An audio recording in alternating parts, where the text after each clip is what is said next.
This program is brought to you by Pussy Magnets. Put a midge on your fridge with a pussy magnet. Welcome, welcome, my lovely lumps. Or maybe let's go with lovely labs. That's pretty on brand.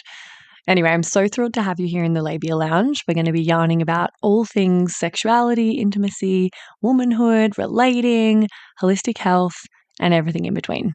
We're going to have loads of real chats with real people about real shit.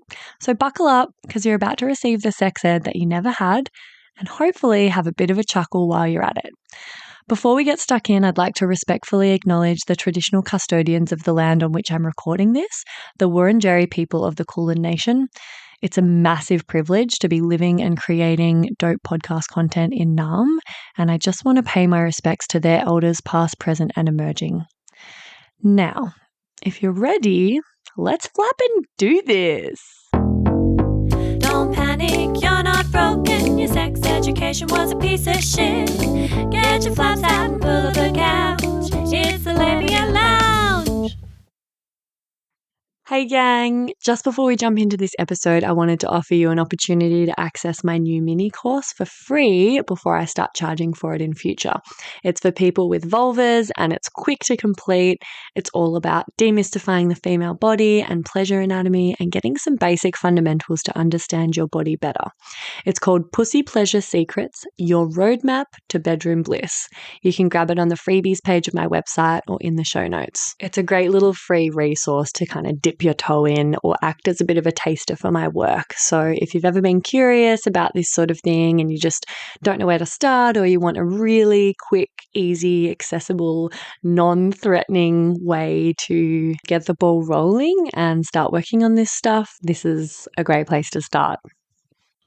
Hey, my lovely labial legends. Welcome back to the lounge. Pull up a click cushion, get cozy and comfy because I've got a really interesting and educational episode for you today with Adrienne, who goes by the Yoni Nutritionist. You might know her from her prolific and super empowering content on socials. I've been following her for years. She's actually been on the Labia Lounge before, right at the beginning. I would say in my first sort of 10 or 15 episodes, I think I had Adrienne on. So a good 4 years ago now, which is wild. We did an episode on herpes. I think it's called Herpes, Everything You Need to Know. So definitely go and check that one out for a more deep dive specifically into genital herpes. But today we're going to be talking about vaginal infections, dysbiosis, the vaginal gut connection, and things like the really common ones, obviously, when I think of vaginal infections are like BV, thrush, UTIs, things like this. And Adrienne's got a really, really holistic approach. So to give you a rundown on her, she goes by the Yoni Nutritionist. She's a certified holistic nutritionist, women's health coach, and sexual health educator with over 7 years of experience helping women heal the root causes of recurring vaginal infections. Through a holistic body-led approach rooted in gut health, nutrition, and lifestyle practices, she supports women dealing with yeast infections, BV, UTIs, candida overgrowth, HPV, and genital herpes, helping them reclaim confidence in their health and sex lives. Adrienne's work focuses on both physical healing and the emotional impact of chronic vaginal health issues, guiding women out of shame and into self-trust, empowerment, and lasting health. Oh, hey, Adrienne, good to see you again. Hi, thanks for having me. I love that you do so much amazing work with regards to the emotional impact of these things because, it's one thing to get like thrush or BV once or twice and go to the doctor and have a tablet and move on with your life. It's a whole nother thing to be dealing with like recurrent, really persistent infections. Like I have talked on the podcast in the past about my experience way back in the day, thank fuck it's behind me now, of getting like thrush like once a month, I reckon. And then it turned into this horrible vicious cycle of like thrush and then BV and then thrush and then BV. And I also had HPV, which was really persistent. And that was like a 5-year sort of thing where all the doctors were trying to really sort of shunt me into surgeries and sort of jumping to a bit more of an extreme solution than I was ready to take. And luckily I ended up healing my HPV naturally. Done an episode on that as well. But I really value and appreciate that, you're holistic in your approach and you really acknowledge the emotional impact of having something going wrong with your vagina regularly. Like, it is fucking demoralizing and there's so much shame and stigma. And I know, like, my rant's nearly over. I'll let you talk in a second, but I know that you work with women and people with vaginas. And I feel like, I don't know if this is just my experience, but I do feel like I have a pretty, I've got my finger on the pulse with this stuff, given the work I do and given that I have a vagina. I feel like there's more shame and stigma associated with like vaginas getting an infection or women getting an STI than there is men. And also I feel like we bear the brunt of it a lot more, not just through the sort of shame and stigma, but just like there's so many more things, it seems to me, that can kind of go wrong with a vagina. And like often the penis owner will have these sort of like pretty cruisy, asymptomatic times rolling around and just like sticking it in and carrying things. And then the vagina owners are like, whoa, whoa, whoa, whoa, whoa, hang on, like, what the fuck? So like, is that true or am I imagining that? No, that's so true. I mean, it's so hard for women because we tend to I call it emotionalize. I don't know if that's a word, but I'm making it up. Men compartmentalize, women emotionalize, women internalize the shame and all of the feelings that come up with sexual health, with vaginal health, especially if there are any kind of issues. And unfortunately, with men and people with penises, because of their anatomies, they have outies and we have innies. So we are more susceptible to symptoms of infections. Most of the time, people with penises and men are the asymptomatic carriers of the bacteria that are causing infections in women. And unfortunately, we have to deal with all the symptoms. But then that comes along with a lot of shame that we were taught ever since we were kids, ever since we were little girls growing up. We were taught that our sexuality was something to be shamed about. A lot of us were taught to fear it, especially for women who were brought up in religious homes and with super strict parents and stuff like that. A lot of us were taught to shame our sexuality, our vaginas, and our sexual health. So when things happen to us, like recurring vaginal infections or a one-off yeast or BV infection or a UTI or an STI diagnosis, a lot of women take that to mean something about them and that they're bad and that they are dirty and promiscuous and all of these things, when that's not actually true. It's just the shame talking. And quite often these viruses and infections, whether they be bacterial infections like with BV or UTIs, fungal infections like with yeast and thrush and candida, or viral infections like with herpes and HPV, and other STIs as well, of course, that sometimes the shame is worse than these actual viruses and infections themselves. And so many women internalize that shame to make it mean something about them. But in actuality, it doesn't. It's just the way a sexually active human body works sometimes. Oh my God. Absolutely agree. Like when you think about all of the conditioning and the sort of narratives we've been spoon-fed from birth about vaginas and periods being gross and stinky and shameful and, sort of any sort of menstrual or like, women's problems being something to hide and be secretive about. And then you get like an actual stinky vagina from BV, or you get like cottage cheese discharge from thrush, or you get, you actually get some gross things happening with your vagina. And it's like, whoa, I already have been told my whole life that this part of my body is something to be ashamed of and that's gross and dirty. Like that's the messaging that we've received. So then of course we're going to feel even more embarrassed and ashamed and want to keep it a secret, when something's sort of going amiss down there.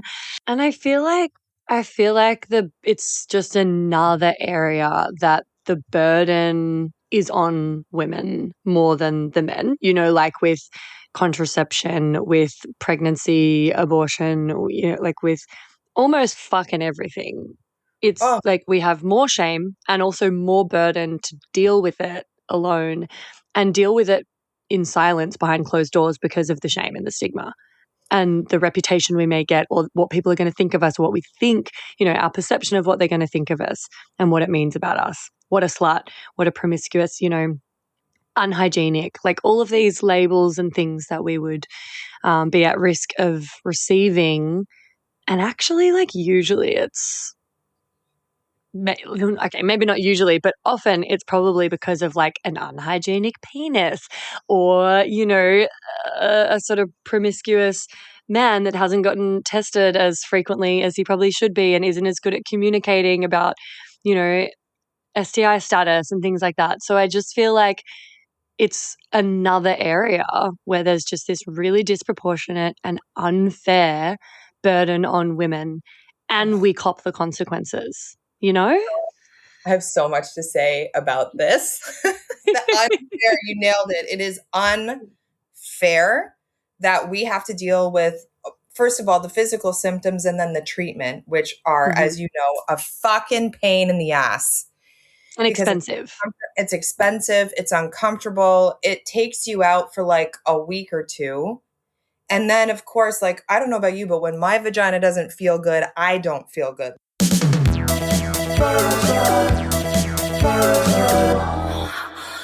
Like, my vibe is completely different. The way I show up in the world, in my work, with my friends, with, in any situation in my life, I show up differently when my vagina doesn't feel good. And it is so unfair. And I hear this all the time, particularly with women who live with herpes, and especially around disclosure conversations, because this is a hot topic and it's a very controversial topic. And I can tell you, after over 20 years now of living with herpes, a lot of people may not agree with this, but I think disclosure conversations and the pressure that women put on themselves to feel like they have to have these conversations out of their own shame and guilt and fear and anxiety is, listen, there are a ton of people who aren't disclosing, and there are a lot of men who don't disclose. And these men, not all men, but most of them, I would say, because I've been single and dating now for, 11, 12 years, and I've disclosed a lot. And I've come across some men who have said to me, yeah, I have it too. Only one person who disclosed to me first. And I'm just like, were you even going to tell me if I didn't tell you? And there have been men that have told me, I don't disclose to people unless I feel like it's going to be a serious relationship. Because, why bother? And I'm just like, that's an interesting perspective because, men, again, compartmentalize, women internalize. And this is a perfect example of that. Men are so logical about these things. A lot of the time, too, it's not because they're promiscuous and sleeping around, which the majority of them, yes, I think they are, but they aren't getting tested. A lot of men will avoid getting tested because they don't want to deal with that. They just think, oh, if everything is fine down there, that means I'm fine. If my partner's fine, that means I'm fine. And I don't have to take the responsibility of getting tested because most of them avoid anything like that. Medical related. Yep. Yeah. And it's crazy because a lot of men will say things like, oh, I have a rash down there, completely thinking that it's a normal rash, but actually it could very well be herpes, a herpes outbreak, but they don't know anything about herpes. So they don't know to associate it with a herpes outbreak. And of course they're not getting tested, but side note, herpes tests are complicated anyways. But men aren't, I would say the majority of men aren't getting tested. The majority of men, not all men, avoid it. And then, of course, it's up to the women and the women's responsibility to deal with. And then we're suddenly diagnosed with something like genital herpes, and we take that to mean something bad about ourselves. And then we feel like we have to start disclosing and telling people, otherwise we're bad, out of our own guilt and shame. Whereas I honestly think that it's not as black and white as disclosing as people may seem to think it is. I always think disclosing is the right thing to do. But when I look at these men out here, there's so many people, not just men, women too. There's so many people that aren't disclosing. So why are women taking it and putting all of this pressure on themselves to do the right thing when the majority of people aren't? And two wrongs don't make a right, obviously. But, again, it's just an example of how women internalize this stuff. And we take it to mean we are the guilt and shame that a lot of us feel around our sexual health, our sexuality, our vaginal health, STIs, everything, just because also we were taught to fear these things. And that fear shows up in the world with people who don't know how to deal with these things. And then they're left to be isolated and deal with these things themselves because they can't really talk to anybody about it until luckily they find us. Yeah. Because Exactly. nobody's talking about these things. Yeah. And then so many people feel so alone. And it's just like, if they don't find us, what do they do? I know. I mean, probably just chat GPT these days, but I remember like when we released the first episode we did together years ago about herpes, that being really powerful and illuminating and destigmatizing for a lot of people because, as far as STIs, I feel like herpes cops the worst of the stigma. Like one of the worst. And, if people are interested in that and all of the stuff about testing and a few things you just touched on there, I think we did a pretty comprehensive job of covering that in that episode. And also just follow Adrienne's social media content. There's so much good shit about herpes.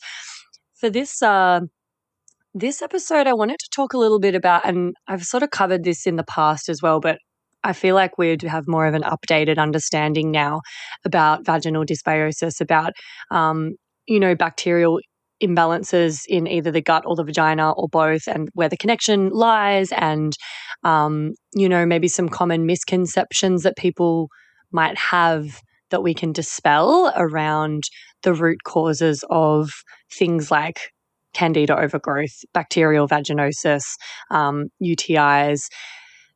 Can we start by giving, I guess, an overview of, what you tend to educate people on when you first start delving into some of the root causes of these things and the gut-vagina connection?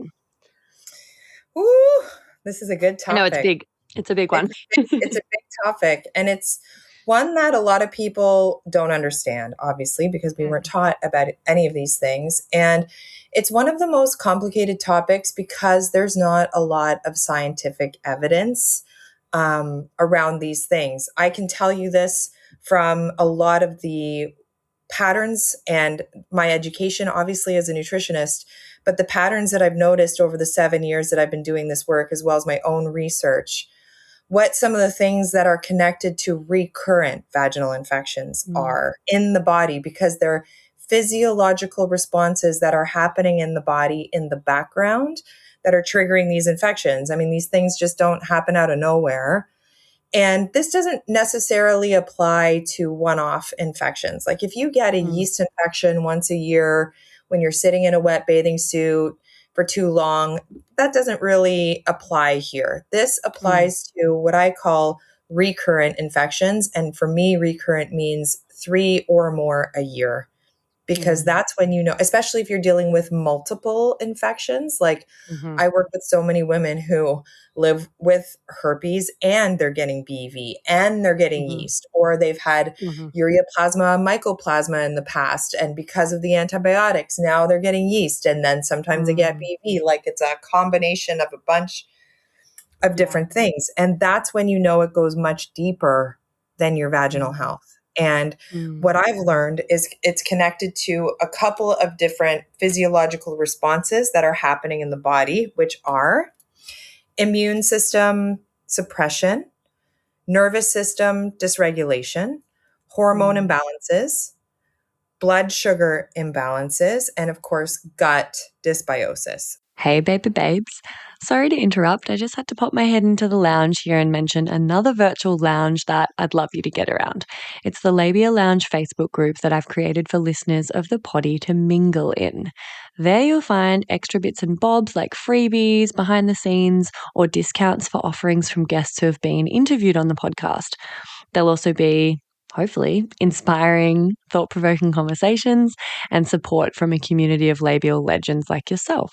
My vision for this is that it becomes a really supportive, educational, and hilarious resource for you to have more access to me and a safe space to ask questions you can't ask anywhere else. So head over to the links in the show notes or look up the Labia Lounge group in Facebook, and I'll see you in there. And now, back to the episode. So dysbiosis meaning an imbalance of good versus bad bacteria in the gut, and then maybe estrogen dominance when it comes to hormone imbalances, nervous system dysregulation if there's any kind of chronic stress. Like it could just be like if your stress level is normally here and you're just kind of burning up here consistently. And then, of course, it's immune suppression. And then blood sugar imbalances as well, because if your blood sugar is doing this all the time, of course, that's going to feed any kind of bad bacterial overgrowth, which with Candida, for example, it's a fungus. So its primary food source is sugar. So when your blood glucose levels are going like this, it's basically feeding the bad bacteria, causing it to overgrow, leaving you more susceptible to more infections. And then, of course, the more antibiotics you take to treat these infections, the more gut dysbiosis it creates. And then it trickles down into your vaginal microbiome, because our vaginas have a microbiome too, and pH levels. And then it just fucks up everything. So,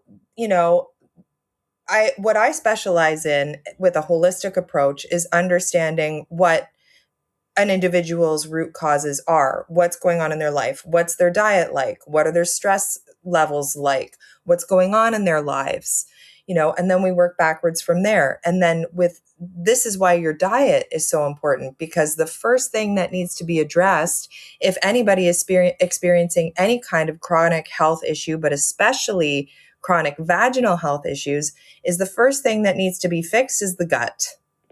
Because all of these things, hormones, immune system, nervous system, obviously the gut dysbiosis, and the blood sugar imbalances are starting in the gut. So that's why you need to focus on the gut first, which of course starts with your diet. And then that's just, okay, people tell me, well, I eat healthy, I'm eating all of the generally healthy things, kombucha and fermented foods and cottage cheese and high protein and la la la.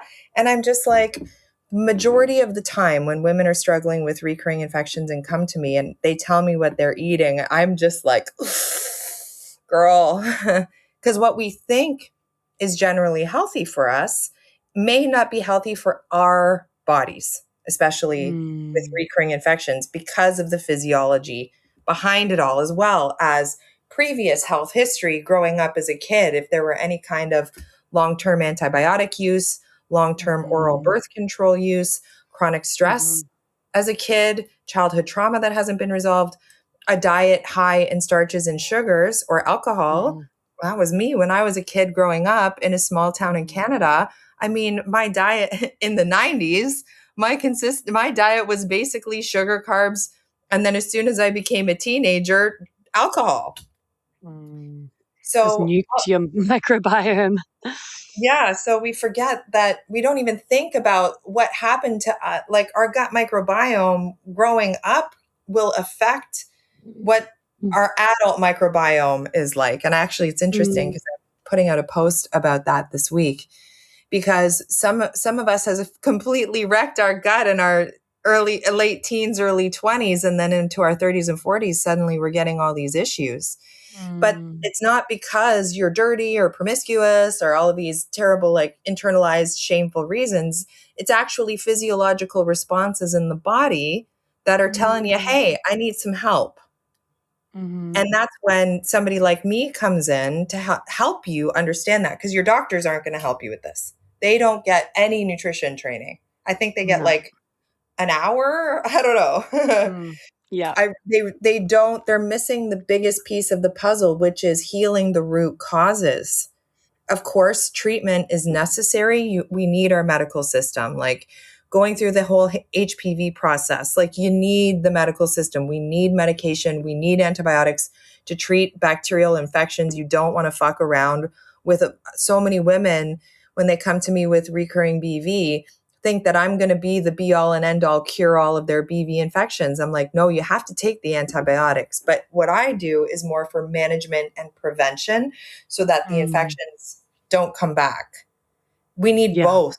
It's a two-sided approach. You need the treatment to treat the symptoms and get rid of the bad, bacterial overgrowth causing the infections. But then you need a holistic approach with your diet, lifestyle, specific supplements, and a strategy, Mm. not just Mm. cutting out sugar and taking probiotics and hoping for the best. Like, there's Mm. so much more that goes into it than that. Mm.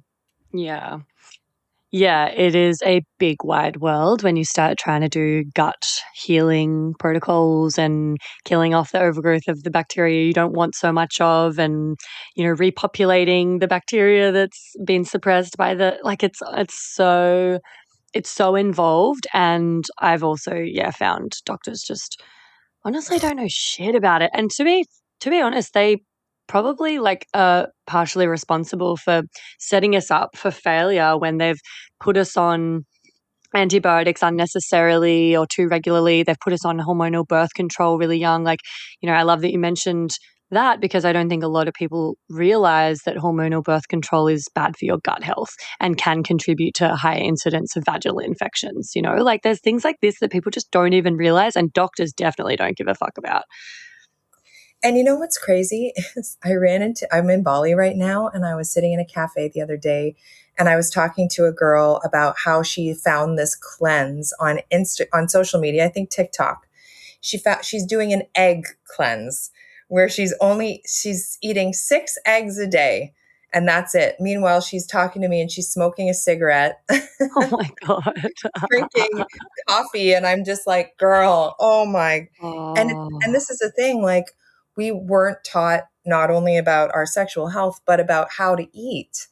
yeah. And then, so people, okay, if they hear me say, okay, you need to work on your gut health and balance your blood sugar, okay, so they start trying to figure it out on their own and doing their research. And Mm, there's so much conflicting information online. so much. There's the egg, people are promoting these egg fasts, carnivore diets, fruit diets, like vegan diets, even. Sorry to the vegans, but the most common people that I see coming to me with health issues are because they're either vegan, vegetarian, or they were at some point in their lives. Because again, like, vegan diets don't work for everybody, especially if you're sensitive to something like candida overgrowth, Mm, where if your diet is really high in starches and carbs, of course it's going to feed the candida overgrowth. So mm, you can do it and eliminate a candida diet as a vegan, but it's very difficult. But a lot of the times people are confused because there's so much conflicting information online. There's so many trendy diets. They don't know what to do. So they just mm, give up. And then they just are like, oh, I'll just deal with it. And this is it. Like, this is the way my mm, life is going to be. I'll deal with it the next time. And it's just like, if they try to even chat GPT, which thank God for that tool, but if you don't have a human connect, like, it's not always accurate either. And no. what I Especially for find, women's health, because it's based yeah, on a very patriarchal, gaslighty system that doesn't give a fuck about women's health. So, like, yeah, ChatGPT is known for gaslighting women about medical issues and for dismissing our symptoms and misdiagnosing us, because the medical system does that. And ChatGPT is based on a patriarchal medical system and information. So it's like, yeah, yeah. it's just And perpetuating this. the lack of research that is available on the internet about these things. I had an Yeah. issue a couple of years ago with a gynecologist, a well-known gynecologist who wrote the book called The Vagina Bible, basically coming at me. She even created a reel about me, like, thanks for the free promotion. Oh. She created a reel about me and completely arguing my point of view about diet and vaginal infections. And she was telling me how diet has, and basically her whole entire 500,000 following social media audience, that diet has no impact on vaginal health. And I was like, okay, so you tell me why a woman came into my DMs and said she had an indulgent weekend. She was at a birthday party and ate birthday cake and drank alcohol and had a ton of sugar. And then 2 days later, she had a UTI. You tell me why you think diet isn't connected. That is Because like so mind blowing to me that she doesn't understand that. Like, I that's know fucking nuts. it's negligence. Yeah.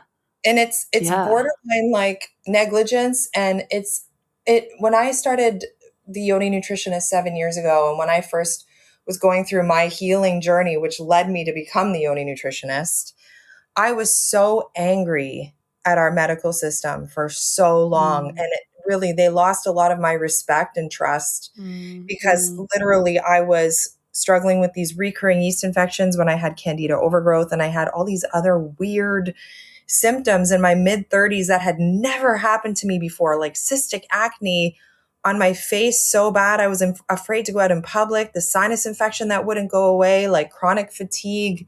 Even though I was sleeping all the time, it was brain fog. I felt like I was drunk half the time. And my doctor literally said to me, I don't know what's going on and I don't know how to help you. And I had to figure it out myself. And I figured out I had candida. And this was before ChatGPT or anything. So social media or anything. And I figured out I had candida overgrowth, and I did the candida diet the first time and it worked. All my symptoms cleared up in 4 weeks. I was like, what the fuck? Why isn't anybody talking about this? Yeah. Why couldn't my doctor help me? And I talk to women every day who have told me, I've seen multiple gynecologists and you're the only person that has been able to help me. Yeah. Which And is on that, like, rewarding, but like also extremely infuriating. Oh my God, so infuriating. I can't with the medical system. I mean, it's got its place, but fucking hell. So talk to me about some foods that like will worsen vaginal infections, and that we should steer clear of, or like foods that are good, like maybe some of the less obvious ones, because I feel like, we all know sugar's not great for our gut health and, tends to feed the bacteria that we don't want proliferating. So that's kind of easy. But yeah, like give us a bit of a rundown.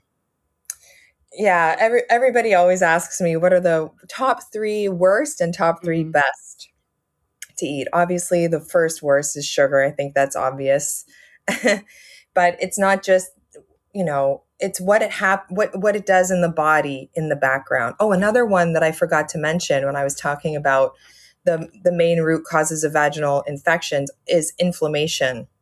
Sugar is one of the main inflammatory foods. So if you have chronic inflammation, that's going to contribute to recurrent vaginal infections as well. That actually might be the most important one. Yeah. And also, like, inflammation is so ramped up by all of the other, stress, sugar, like they're all feeding into each other, right? They're all connected. Yeah, especially like before, a lot of women get infections before their periods because in the luteal phase, when the estrogen spikes and drops and progesterone and all of these hormonal changes are happening, it does create stress in the body in the background as well as inflammation. And then, of course, when we're premenstrual and we're craving pizza, pasta, sugar, ice cream, all the things, it's just spiking the inflammation, making it worse. So inflammation, inflammatory foods, gluten, dairy, sugar are the 3 main inflammatory foods. I would say sugar is really the worst. I mean, it's one of the hardest things to cut out for a lot of women, but it actually is pretty easy once you stop eating sugar, because the less sugar you eat, the less sugar you crave. People say sugar is as addictive as cocaine. So, it's hard to cut it out, but once you do slowly wean it off over time, it's easier to not eat. Gluten and dairy, obviously, inflammatory foods, cheese, of course, like milk, all of the dairy products aren't great. Of course, you can eat these things in moderation. In moderation, I mean a couple of times a week, but not daily if you're sensitive. If you're not sensitive, do whatever you want. But if you're getting recurring infections or you're starting to notice some inflammation, and you can always tell if you get like phlegmy, like a frog in your throat after you eat certain foods, or if you're retaining a lot of water, or if you have any like skin issues, vaginal health issues, those are signs. Gut health issues, if you run into the toilet after you eat something, inflammation. Processed foods are the worst as well, like anything fake, anything with ingredients you can't read or pronounce. And that doesn't mean that you have to cut out all these things. It's just being more mindful of the foods that you eat, getting into the habit of reading the food labels and understanding what the ingredients are. And if there's anything you can't pronounce, just don't buy it. Buy whole foods. A whole foods diet is really what works. The majority of 80% whole food diet. Also, the three main ones that are bad are the inflammatory foods, overly processed foods, and foods that are high in saturated fats because they're very acidic in the body. And of course, like if you're dealing with any BV, the acidity, you want to balance out the pH in your body and in your vaginal microbiome. So foods that are high in saturated fats are things like deep fried foods, meats that are really fatty, like a big piece of steak with a big piece of fat on it, bacon, things like that. Chips, potato chips, anything that's deep fried in these terrible oils. And then the three main foods that you should be including more of in your diet is protein, fat, and fiber. And try to stick with a whole foods diet the majority of the time. 80% of the time, 20% enjoy your life. And that's what I recommend more for vaginal health maintenance. And that's if you're still getting chronic vaginal infections, you need to do like a gut healing, what I teach in like my Yoni healing diet program. Which is it's basically an elimination diet that's going to get rid of this chronic inflammation and rebalance all of the things that I talked about earlier. And then this way that I recommend eating, this 80-20 approach, is more for maintenance. Oh, epic. That's super practical. I feel like people get really triggered when we come for their food, and I totally get that. I remember like being a full sugar addict. It was like fucking nuts how addicted to sugar I was for so many years. And I just was like, I don't think I can actually overcome this.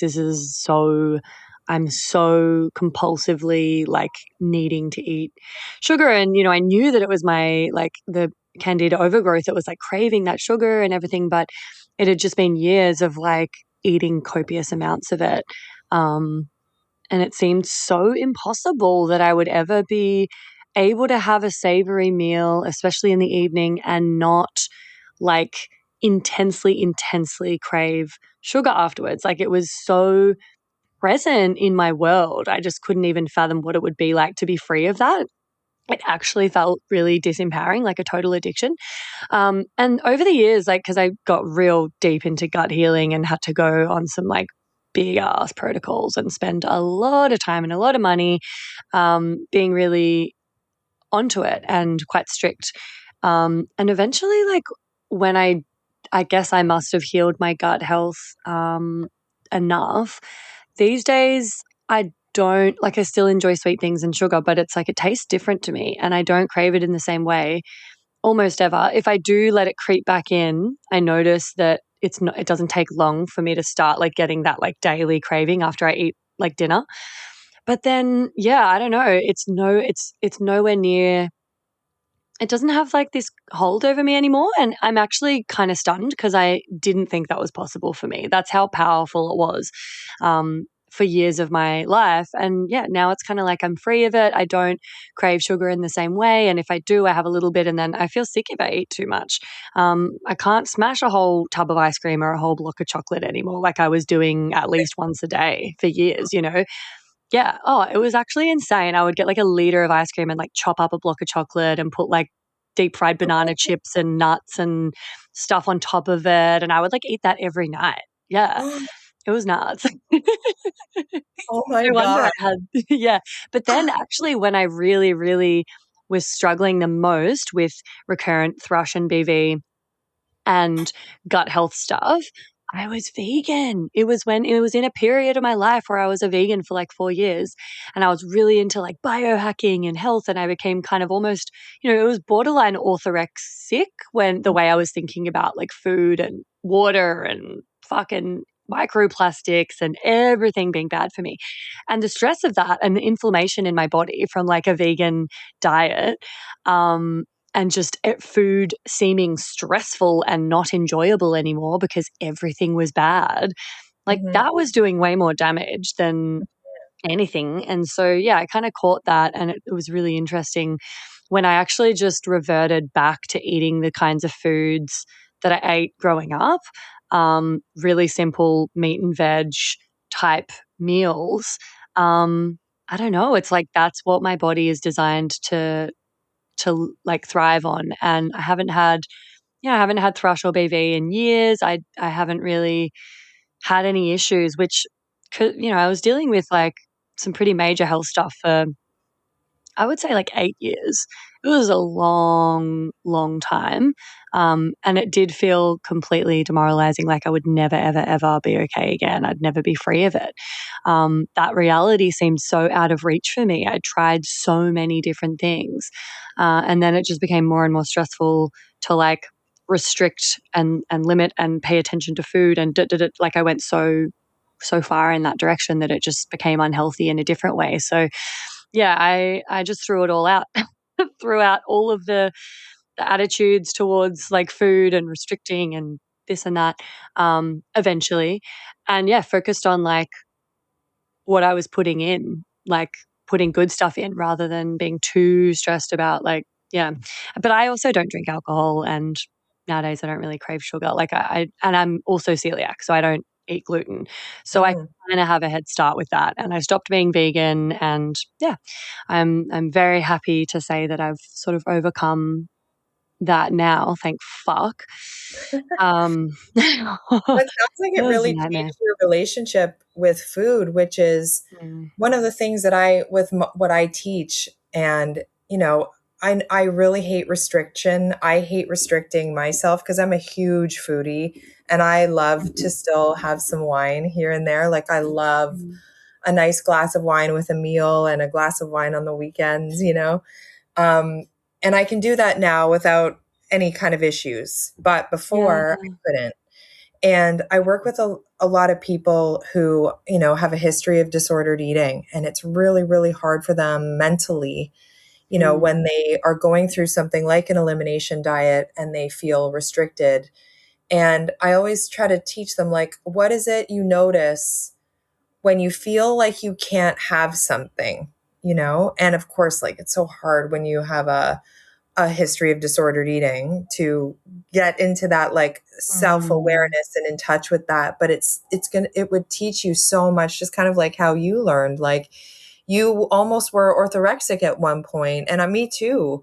Like I went from one end of the pendulum where I was like binge eating cereal. I would take like a super sugary, I don't know if you have cinnamon toast crunch in Australia, but I would take this like basically pure sugar cereal and sit in front of the TV when I was a kid and watch cartoons on a Saturday morning and eat the whole Mhm. box. And I did that into my teens.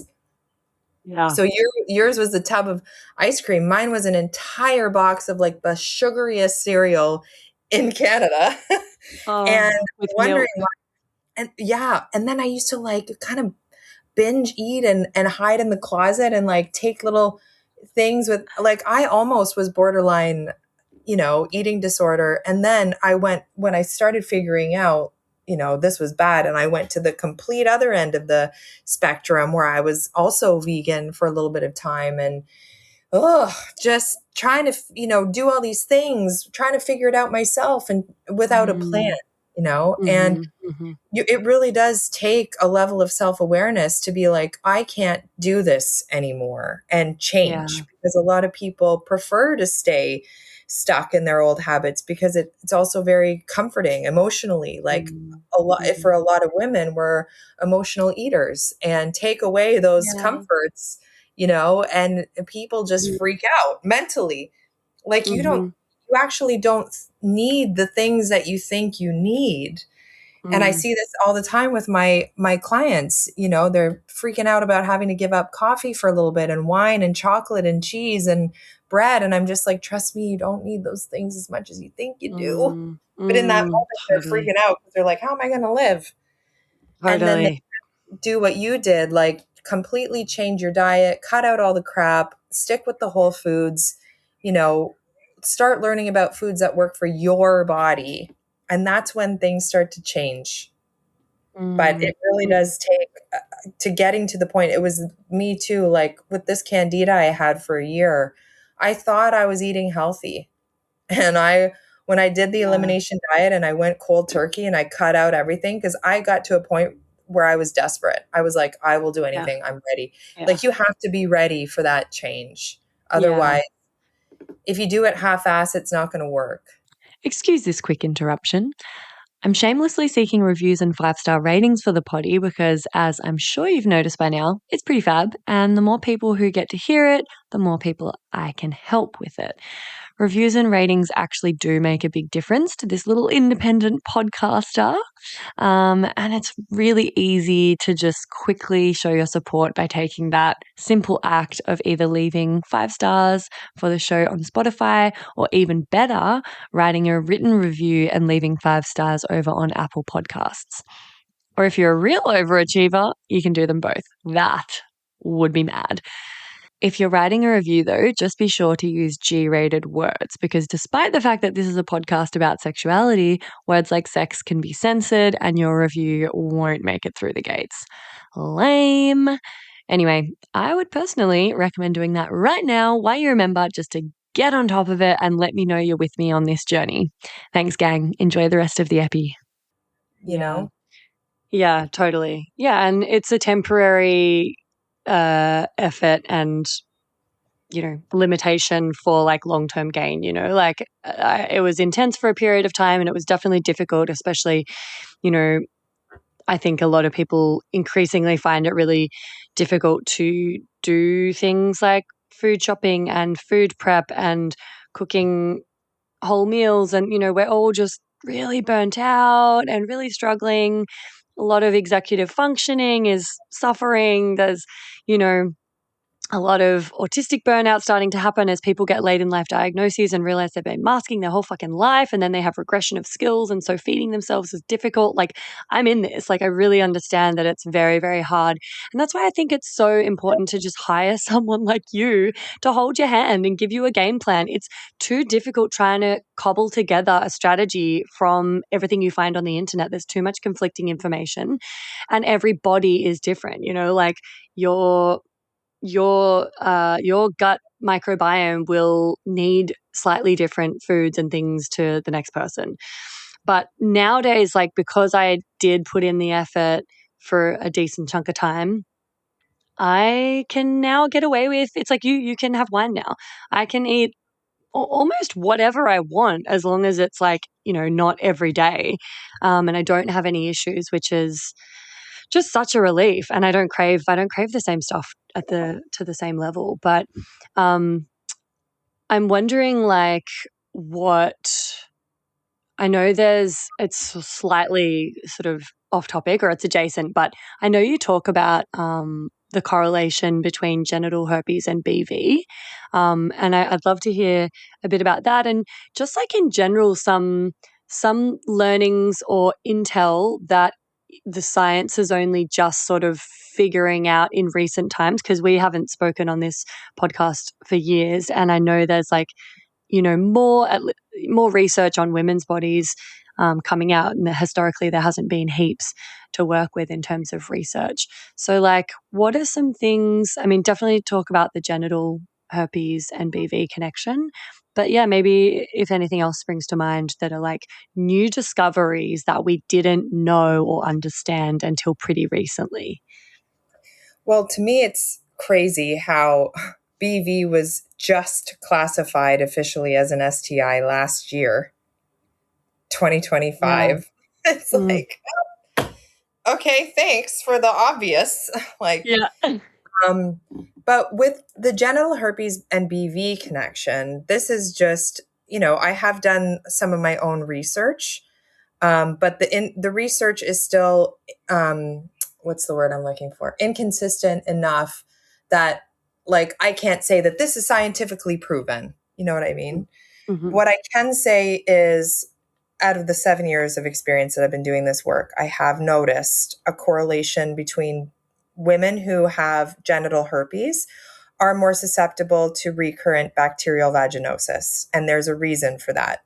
A lot of women, of course, will internalize it to make it mean something about them, and they're dirty and their vaginas are broken and all these things. But that's not true. It's just a physiological response happening in the body as an immune response to the herpes virus.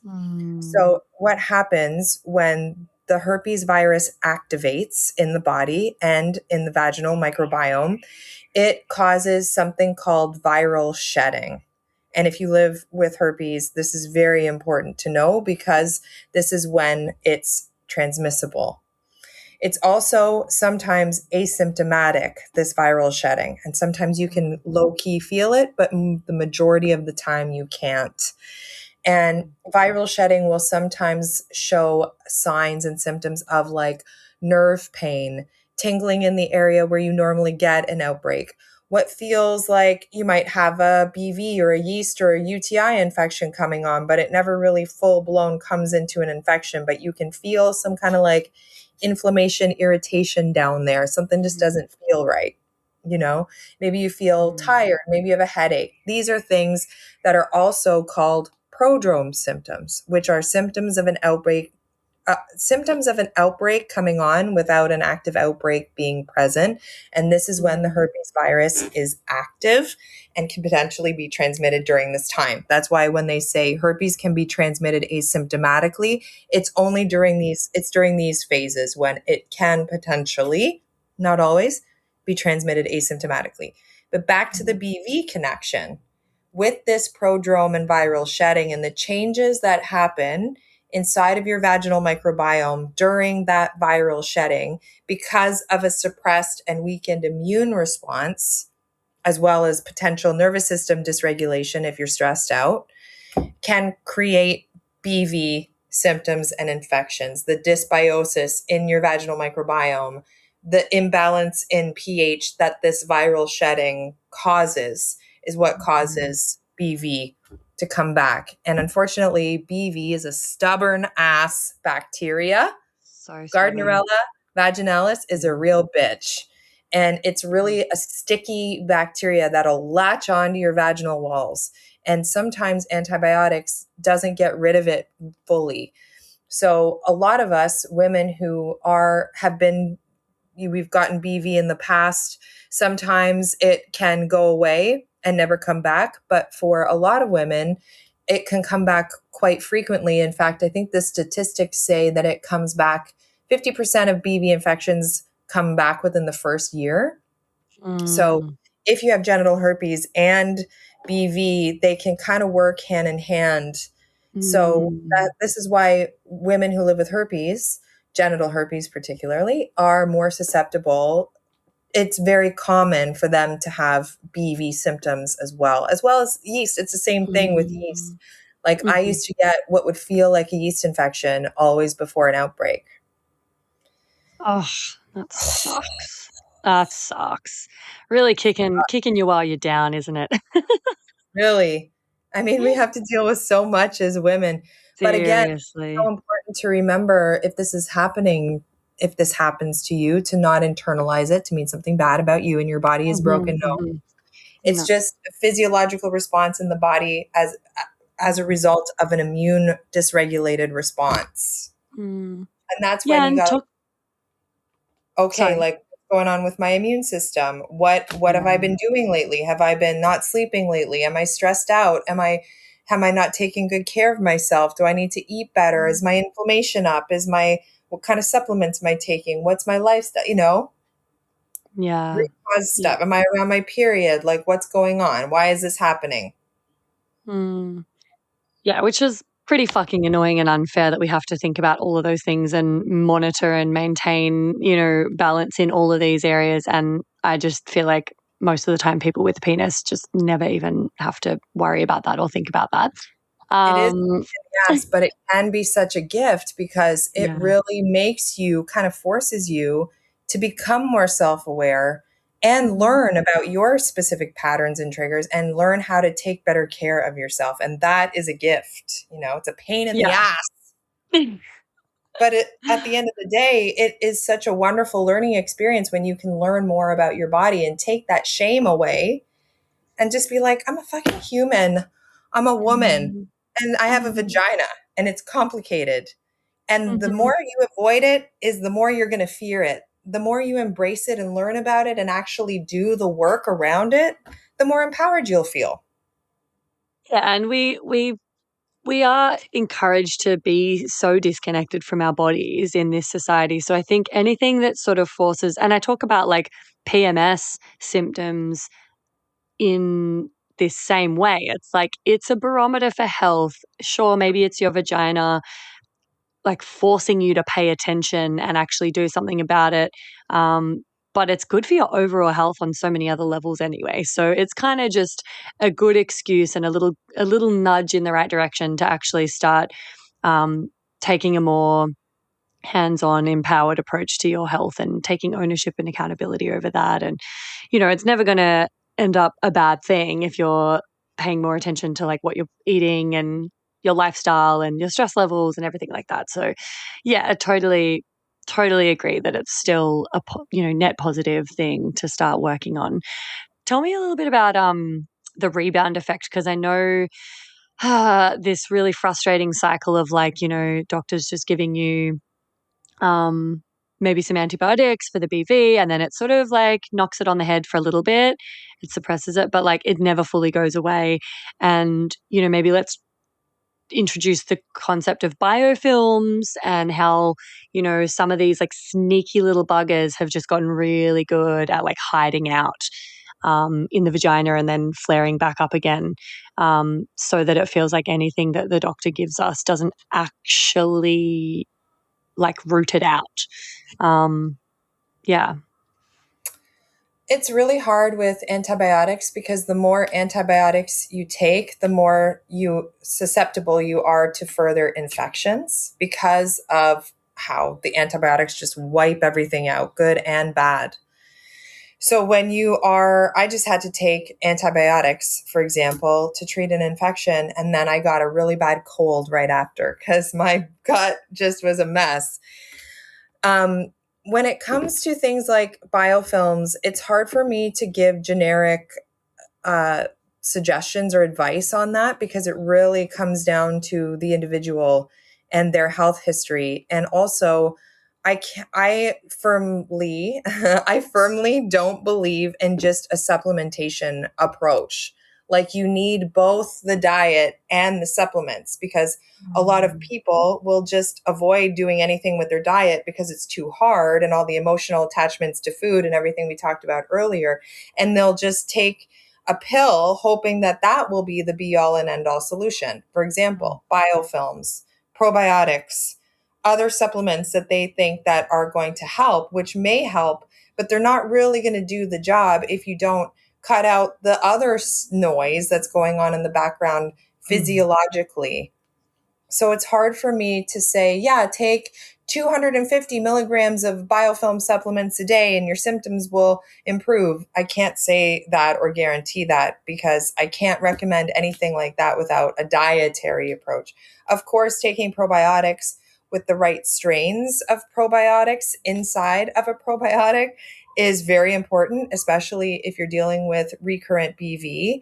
Lactobacillus rhamnosus, Lactobacillus crispidus, for example, are both very important strains of lactobacilli bacteria that you should be looking for in a probiotic. But it's not really going to do much if you're still eating sugar and carbs and feeding the bad bacterial overgrowth at the same time. That's why it's like, I believe in a two-sided approach: supplements, diet, medication to treat the symptoms, and then supplements and diet for management and prevention. Yeah, I guess I was just like, I guess most people probably don't even know what a biofilm is and don't understand that each time the doctor gives them antibiotics, they're taking, like they think maybe that's cured it, but then it comes back, but it actually hasn't. It's like the symptoms come back even worse because it hasn't fully like got rid of it in the first place. Hey, me again. If you'd like to support the potty and you've already given it 5 stars on whatever platform you're listening on, I want to mention that you can buy some really dope merch from the website and get yourself a Labia Lounge tote, tee, togs. Yep, you heard that right. I even have Labia Lounge bathers. Or a cute fanny pack if that'd blow your hair back. So if fashion isn't your passion, though, you can donate to my Buy Me a Coffee donation page, which is actually called Buy Me a Soy Chai Latte, because I'll be the first to admit I'm a bit of a Melbourne cafe tosser like that. And yes, that is my coffee order. You can do a once-off donation or an ongoing membership and sponsor me for as little as 3 fat ones a month. And I also offer one-on-one coaching and online courses that'll help you level up your sex life and relationship with yourself and others in a really big way. So every bit helps because it ain't cheap to put out a sweet podcast into the world every week out of my own pocket. So I will be undyingly grateful if you support me and my biz financially in any of these ways. And if you like, I'll even give you a mental BJ with my mind from the lounge itself. Saucy. And I'll pop the links in the show notes. Thank you. Later. So just realized the time. We're going to have to wrap this one up and cut it short because we had really big technical difficulties in the beginning.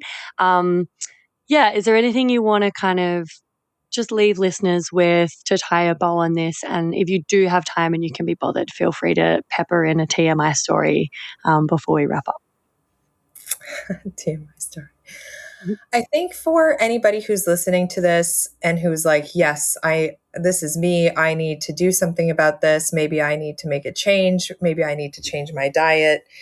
And you hear, some of the things that we've talked about and you think, oh my God, it just sounds so overwhelming. It seems like such a huge mountain to climb with like no end in sight. And you're kind of overwhelmed and intimidated by all of this information. I just want to reassure you that, I'm sharing a lot of background as me as a nutritionist with experience with working with people.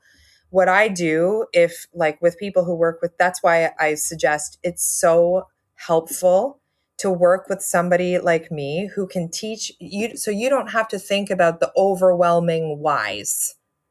I'm here to teach you the how with guidance and tools and support. So you don't need to even think about it.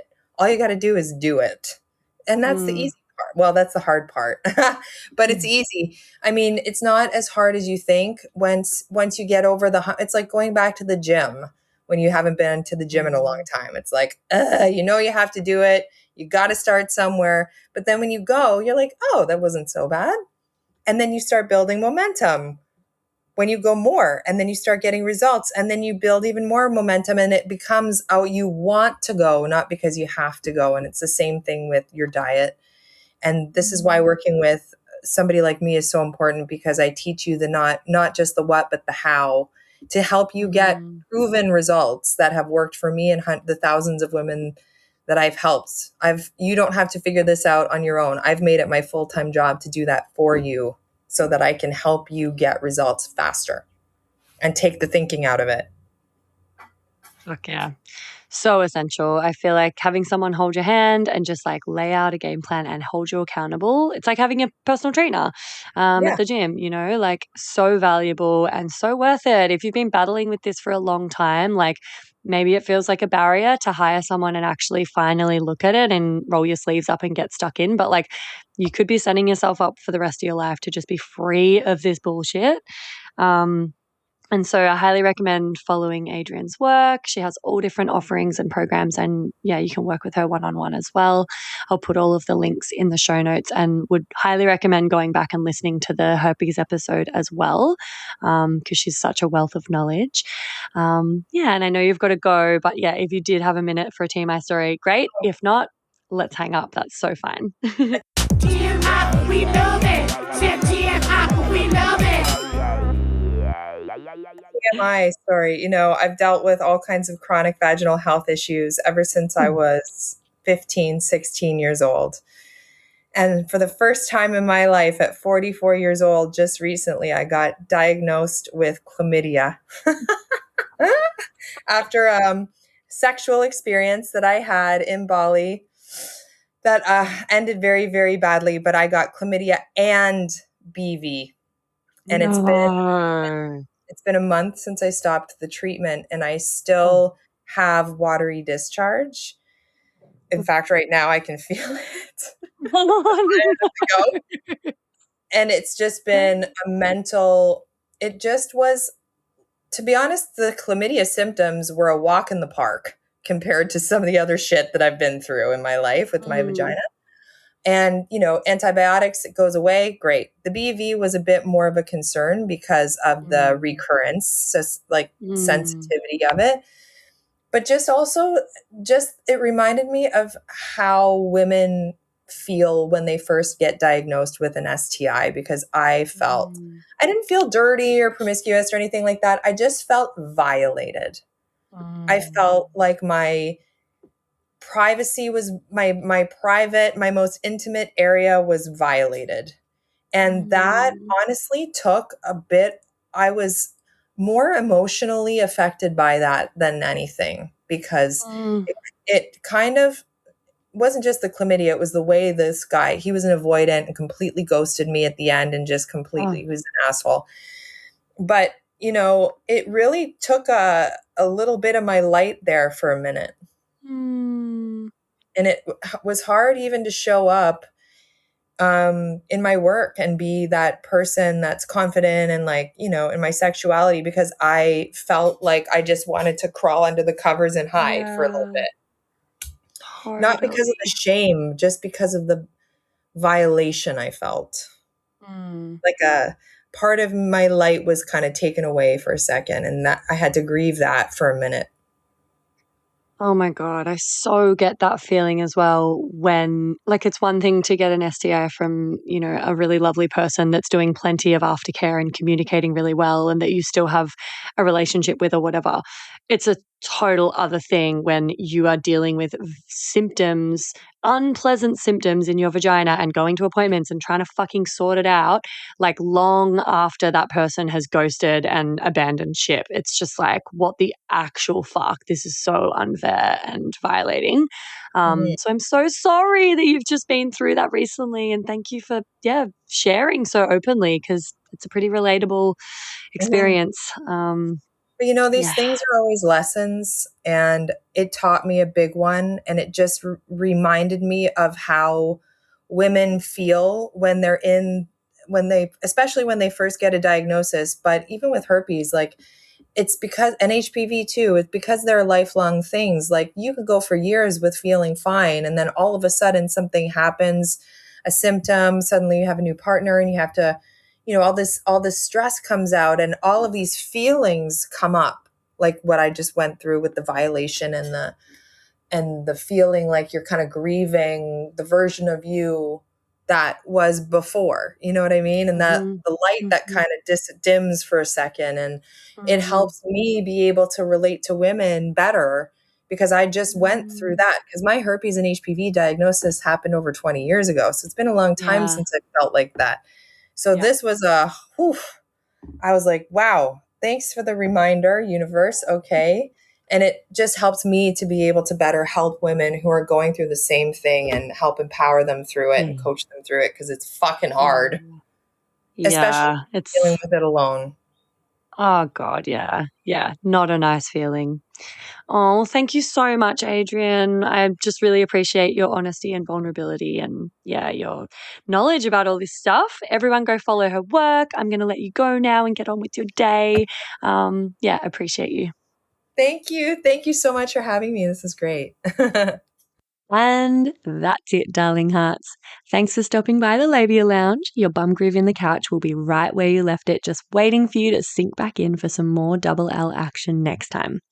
If you'd be a dear and subscribe, share this episode, or leave a review on iTunes, then you can pat yourself on the snatch because that's a downright act of sex-positive feminist activism, and you'd be supporting my vision to educate, empower, demystify, and destigmatize with this here podcast. I'm also always open to feedback, topic ideas that you'd love to hear covered, questions or guest suggestions, so feel free to get in touch via my website or over on Insta. You can also send me in TMI stories to be shared anonymously on the pod. My handle is FreyaGraf_the Labia Lounge, if my account hasn't been deleted for being too sex positive, which, is always a possibility with censorship. But just in case the chronic censorship finally does obliterate my social channels, I'd highly recommend going and joining my mailing list and snagging yourself some fun freebies for the trouble at www.freyagraf.com/freebies. Anyway, later, labial legends. See you next time.